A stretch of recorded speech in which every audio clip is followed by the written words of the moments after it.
மகரிஷியாய நமக.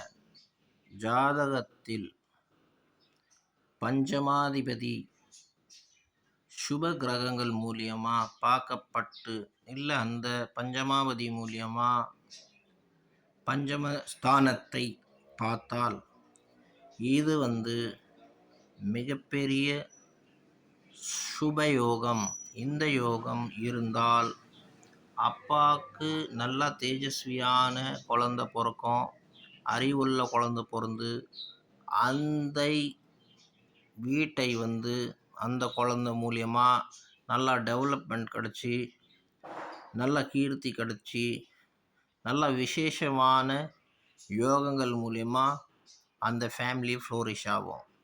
இது உண்மையான விஷயம். இது கஷ்யப் ரிஷி அவரோட அனுபவத்தில் நிறைய விஷயம் சொல்லியிருக்கார். ரெண்டாவது பார்க்கப்பட்ட உண்மை.